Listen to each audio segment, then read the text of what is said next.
Hello friends, स्वागत है आप सबका आपके अपने ज्ञान धारा स्टडी यूट्यूब चैनल में। हम पढ़ रहे हैं एनसीईआरटी सामाजिक विज्ञान हमारे अतीत प्रथम भाग कक्षा 6 जिसका 11वां पाठ है। आज हम पढ़ने वाले हैं इमारतें, चित्र तथा किताबें। तो इस पाठ में यानी हमें पूर्व मध्यकालीन यानी हम प्राचीन इतिहास पढ़ रहे हैं और उस प्राचीन इतिहास को पढ़ते पढ़ते हम गुप्त साम्राज्य तक आ गए। गुप्त के बाद में हर्ष काल भी हमने पढ़ लिया और अनेक छोटे छोटे राज्य थे उनके बारे में भी हमने अध्ययन किया है। विस्तृत न करके इन एनसीईआरटी की सिलेबस की कक्षा की जो किताब है उसमें जो जो प्रश्न बन रहे हैं उनको अध्ययन हमने कर लिया है। तो इस कड़ी में, इस पाठ में इमारतें, चित्र यानी गुप्त काल और हर्ष काल में उस समय में किस प्रकार की इमारतें थी, किस प्रकार के चित्र थे, कौन कौन सी किस प्रकार की किताबें थी, तो आज हम इस पाठ में पढ़ेंगे। तो उससे पहले हमें इतिहास को एक डायग्राम के माध्यम से यानी जब भी हम कुछ पढ़ते हैं तो उसका मानचित्र प्रोफार्मा हमारे दिमाग में होना चाहिए, तब हम उसको आसानी से सरलता से याद रख सकते हैं।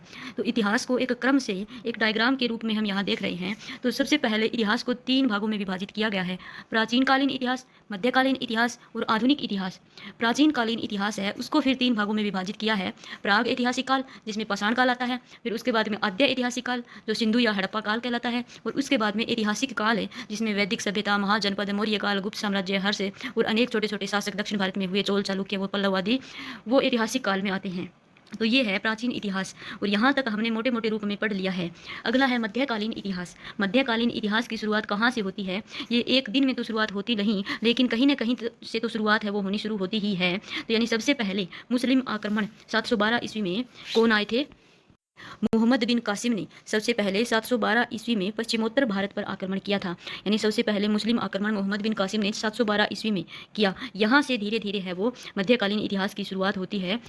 यानी मुस्लिम का आगमन उस समय से हो जाता है और वो अपने तरीके से राजनीति है वो करना शुरू कर देते हैं।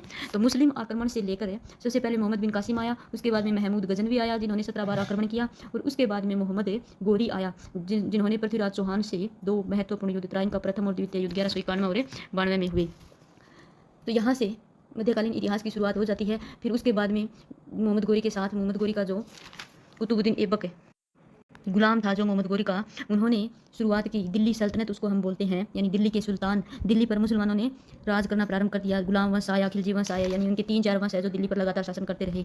उसके बाद में फिर मुगलों तक मुगल आए और मुगलों के बाद में अंग्रेज़ों का आगमन, यानी मुगल जिस समय थे उसी समय अंग्रेज़ों का आगमन है वो शुरू हो गया था। यानी अंग्रेज शासन प्रारंभ न करते हैं तब तक मध्यकालीन इतिहास हमें मानते हैं। फिर उसके बाद में आधुनिक इतिहास है। आधुनिक इतिहास में कहाँ से कहाँ तक आता है, यानी अंग्रेज़ों के आगमन से लेकर और आज़ादी तक आधुनिक इतिहास में जो आता है। उसके बाद में है वो राजनीति प्रारंभ हो जाती है। वो राजनीति में हम पढ़ते हैं, इतिहास में नहीं पढ़ते। कुछ टॉपिक ऐसे हैं जो इतिहास में भी आते हैं और राजनीति में भी आते हैं, जैसे 1857 की क्रांति है वो इतिहास में भी आती है और राजनीति में भी आती है। तो यानी इतिहास है वो एक निश्चित दिन से शुरू तो होता नहीं है, यानी कुछ ऐसा समय होता है, वहाँ पीछे वाले भी होते हैं और आगे जो नया आता है वो भी उसमें शामिल होता है। तो इस प्रकार इतिहास को मोटे मोटे रूप से 3 भागों में विभाजित किया। फिर उसमें कौन कौन सा कहाँ से कहाँ तक हमें अध्ययन करना है, यानी विभाजित करते हुए हम अध्ययन करेंगे तो याद करने में आसानी रहेगी। तो इस पुस्तक का एनसीईआरटी कक्षा 6 का हमारी अतीत पुस्तक है। इसमें हमने पाषाण काल से लेकर गुप्त, हर्ष काल या अनेक दक्षिण भारत के छोटे छोटे, उत्तर भारत के छोटे छोटे राज्यों के बारे में, उनकी शासन व्यवस्था के बारे में, वहाँ किस प्रकार की संस्थाएं प्रचलित थी, किस प्रकार के बर्तन आदि थे, कैसे वो शासन करते थे, इस बारे में पढ़ा है। इसी कड़ी में इस पुस्तक का 11वां पाठ इमारतें, चित्र तथा किताबें, इसमें जितने भी क्वेश्चन बन रहे हैं उन क्वेश्चंस का अध्ययन आज हम कर रहे हैं। तो चलो शुरू करते हैं। प्रश्न नंबर 1, महरौली के लौह स्तंभ के विषय में असत्य कथन है। यानी विकास होते होते हम लोह इस प्रकार के लोह धातु के बारे में जान चुके थे, बनाना शुरू कर दिया था। ऐसे उदाहरण है जिसमें आज तक ये लोह जो स्तंभ है उसमें जंग नहीं लगा है। ऊंचाई 7.2 मीटर और वजन 3 टन से भी अधिक है महरौली लोह स्तंभ का।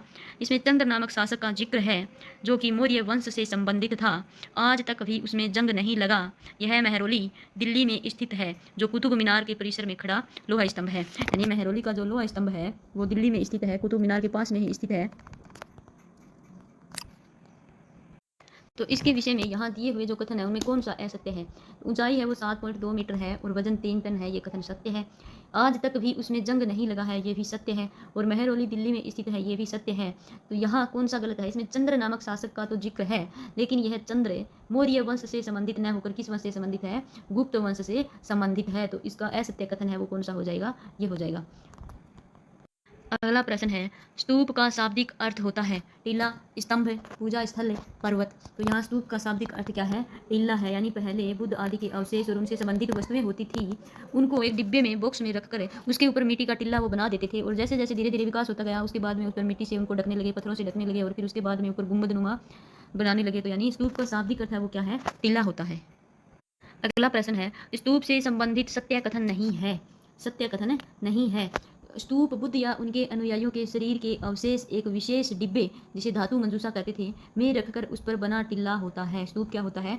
बुद्ध या उसके अनुयायियों के शरीर के अवशेष या उनसे संबंधित कोई भी वस्तु है तो उन्हें एक विशेष बॉक्स में रखा जाता था, जिसे धातु मंजूषा कहते हैं, उसमें रखकर उस पर एक टिल्ला बना देते थे, तो वो क्या होता है? स्तूप होता है। स्तूप में चारों ओर परिक्रमा के लिए वृत्ताकार पथ होता है, यानी स्तूप में चारों ओर परिक्रमा के लिए एक वृत्ताकार पथ बनाया जाता था, जिसे प्रदक्षिणा पथ कहते हैं। ये भी सही है। प्रदक्षिणा पथ को रेलिंग से घेर दिया जाता था, जिसे वेदिका कहते थे। सभी स्तूपों का आकार एक समान होता था। तो यहाँ असत्य कथन कौन सा है? कि स्तूपों का आकार है वो एक समान नहीं होता था, कभी गोल, लंबे, छोटे, बड़े होते थे, यानी समानता नहीं थी उनमें। उनमें एक समानता थी सिर्फ कि कुछ भी बुद्ध या उनके अनुयायियों से संबंधित वस्तु है तो उनको एक डिब्बे में रखकर, धातु मंजूषा में रखकर उस स्तूप के अंदर रखते थे। ये एक समानता थी, न कि उनके आकार में समानता होती थी। तो इसका सही आंसर क्या हो जाएगा? कि सभी स्तूपों का आकार एक समान नहीं होता था, ये होना चाहिए। प्रदक्षिणा पथ, यानी उसके स्तूप के चारों ओर परिक्रमा के लिए वृत्ताकार पथ है प्रदक्षिणा पथ, और प्रदक्षिणा पथ को रेलिंग से घेर दिया जाता था, तो उसे क्या कहते हैं? वेदिका कहते थे। ये भी क्वेश्चन है, वेदिका किसे कहते हैं, प्रदक्षिणा पथ किसे कहते हैं, धातु मंजूषा क्या होती है। तो यहाँ इसमें 3-4 प्रश्न है वो बन रहे हैं, इनको हमें याद रखना है। अगला प्रश्न है, पूर्व मध्यकाल में हिंदू मंदिरों के विषय में गलत कथन है। यानी पूर्व मध्यकाल, मध्यकाल से पहले प्राचीन इतिहास में हम पढ़ रहे हैं, जो प्राचीन में भी आता है और कुछ कुछ विशेषताएं उनकी मध्यकाल में भी मिलती है, यानी पूर्व मध्यकाल। हिंदू मंदिरों के विषय में गलत कथन है, इन मंदिरों में विष्णु, शिव व दुर्गा जैसी देवी देवता की पूजा होती थी। इन मंदिरों का सबसे महत्वपूर्ण भाग मंडप होता था। गर्भगृह में पुरोहित धार्मिक अनुष्ठान और भक्त है वो पूजा करते थे। तो निम्न कूट का प्रयोग करते हुए सही उत्तर हमें यहाँ बताना है। तो कथन 1 है वो सही है, और कथन 3 है वो भी सही है। 2 यहाँ सही नहीं है, क्योंकि मंदिरों का सबसे महत्वपूर्ण भाग जो होता था वो गर्भगृह होता था, न कि मंडप। गर्भगृह है जहाँ मूर्ति रखी जाती थी, उसको गर्भगृह बोलते हैं। तो सबसे महत्वपूर्ण भाग गर्भगृह होता था, तो ये असत्य कथन हो जाएगा। तो इसका सही आंसर होगा कथन 1 व 3, जिसमें सही है वो है। अगला प्रश्न है, मंडप क्या है? मंदिरों में मंडप होता है वो क्या होता है? मंदिरों में एक सभागार होती है जहाँ लोग इकट्ठा होते हैं, विचार विमर्श करते थे। मंदिरों का महत्वपूर्ण भाग गर्भगृह को मंडप कहते थे। केवल एक सही है, केवल एक व 2 दोनों सही है। तो यहाँ मंडप किसे कहते हैं? मंडप कहते हैं मंदिरों में एक सभागार होता है, एक जगह होती है जिसका नाम मंडप है, यानी जहाँ लोग इकट्ठे होते थे वो उसे मंडप कहते हैं। तो यहाँ केवल एक ऑप्शन है वो सही है। तो इस प्रश्न में ऑप्शन 3 है वो क्या हो जाएगा? सही हो जाएगा। महत्वपूर्ण गर्भगृह को मंडप नहीं कहते, सभा करने का एक स्थान जिसे मंडप कहा गया है। अगला प्रश्न है, मिलान कीजिए। सांची का स्तूप मध्य प्रदेश में स्थित है। भीतरगांव का शिव मंदिर है वो उत्तर प्रदेश में स्थित है। ऐहोल कर्नाटक में स्थित है, और महाबलीपुरम है वो तमिलनाडु में स्थित है। यहाँ ऐसे क्वेश्चन भी कई बार पूछ लिए जाते हैं कि कौन सा स्थान कहाँ है, तो ये भी हमें याद होना चाहिए। अगला प्रश्न है, एक ही विशाल पहाड़ी को तराश कर बनाया गया एकाश्म मंदिर कौन सा है? एकाश्म किसे कहते हैं? एकाश्म कहते हैं, यानी पहाड़ी को काटकर उसमें गुफा बना बनाकर जो मंदिर बनाया जाता है उसे एकाश्म मंदिर कहते हैं। तो इनमें से कौन सा मंदिर है वो एकाश्मक मंदिर है? ऐहोल का दुर्गा मंदिर, भीतरगांव का शिव मंदिर, महाबलीपुरम का मंदिर, उपयुक्त सभी। तो इसका सही आंसर होगा महाबलीपुरम का मंदिर है वो एकाश्मिक मंदिर है, यानी पहाड़ी को काट कर बनाया गया है। अगला प्रश्न है, मंदिरों का निर्माण संबंधी कथन है, यानी सही कथन कौन से हैं? ईंटों से बनने वाले मंदिर नीचे से ईंटों की एक एक तह जोड़ते हुए ऊपर तक ले जाते थे। यानी ईंटों से हम जब चुनाई करते हैं तो नीचे से एक एक ईंटों को जोड़कर ऊपर तक ले जाते हैं। चट्टान तराश कर बनने वाले मंदिर पत्थर को ऊपर से काट कर नीचे तक आते हैं। यानी एकाश्मक मंदिर जो बनाते हैं उनमें पत्थर को, पहाड़ को ऊपर से काट कर नीचे तक मंदिर बनाते जाते हैं। तो ये कथन दोनों सही है। निम्न कूट का प्रयोग हमें करना है यहाँ कि कौन सा कूट है वो सही होता है। कथन 1 व 2 दोनों सही है, तथा कथन 2 कथन 1 की व्याख्या है। कथन 1 सही है व 2 गलत है, ये भी नहीं होगा। कथन 1 व 2 दोनों सही है, लेकिन कथन 2 कथन 1 की व्याख्या नहीं है। कथन 1 व 2 दोनों गलत है, ये भी नहीं होगा, ये भी नहीं होगा। इन दोनों से हमें चयन करना है कि कौन सा होना चाहिए। कथन दोनों सही है, लेकिन कथन 2 1 की व्याख्या नहीं है। इसका सही आंसर होगा 3 नंबर ऑप्शन। अगला प्रश्न है, स्तूप तथा मंदिर की सजावट के लिए पैसे देने वालों में शामिल नहीं है। यहाँ ये प्रश्न है वो कंफ्यूज करने वाला है। स्तूप तथा मंदिर की सजावट के लिए पैसे देने वालों में शामिल नहीं है व्यापारी व कृषक, माला व इत्र बनाने वाले, लोहार, सुनार व भक्त, राजा या रानी। यहाँ हमें कौन सा यहाँ चुने इस बात में कंफ्यूज करने वाला है, लेकिन आपकी एनसीईआरटी की जो पुस्तक है उसमें ये प्रश्न दिया हुआ है।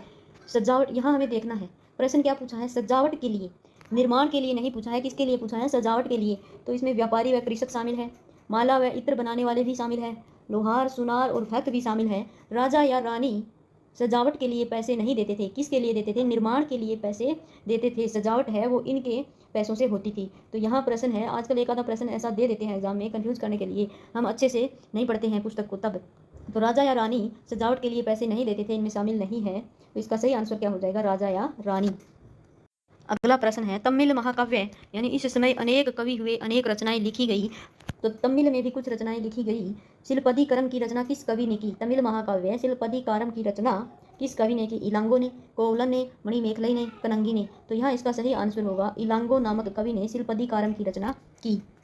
अगला प्रश्न है, तमिल महाकाव्य मणिमेखलाई के लेखक हैं, इलांगो, सतनार, कोवलान, उपर्युक्त सभी। इसका सही आंसर होगा सतनार कवि ने मणिमेखलाई नामक रचना की।